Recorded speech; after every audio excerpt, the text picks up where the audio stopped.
Jadi artinya apa? Tugas kita ngingetin orang lain kepada Allah, apapun peran kita sebagai ibu rumah tangga kek, sebagai pekerjaan-pekerjaan yang lainnya kek, ajak orang menuju kepada Allah Subhanahu wa taala. Begitu teman-teman semua.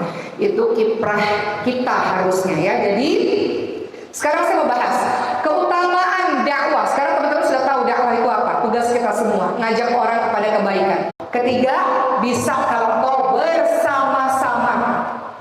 Kita manusia biasa, teman-teman semua. Kadang-kadang kita capek, kadang-kadang kita lemah, kadang-kadang ada ujian dahsyat menimpa kehidupan kita. Kita nggak mau bergerak lagi.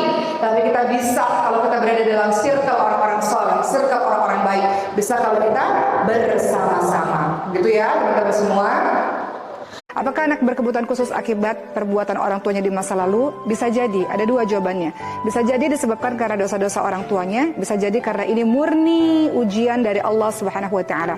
Kalau kita merasa ini adalah akibat dari kesalahan kita masa lalu, itu juga baik teman-teman semua.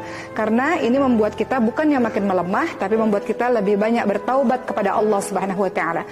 Bukankah kalau kita bertaubat kepada Allah Subhanahu wa taala, maka doa-doa kita tiada penghalang langsung menembus kepada langitnya Allah Subhanahu wa taala.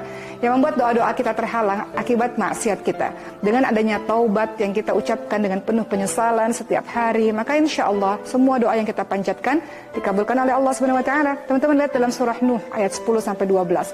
Kalau ingin berbagai macam rezeki berupa anak, harta, kemudian hujan, teman-teman diminta untuk beristighfar kepada Allah Subhanahu wa taala. Jadi nggak salah kalau teman-teman merasa mungkin ada kesalahan saya. Dengan begitu teman-teman banyak bertaubat.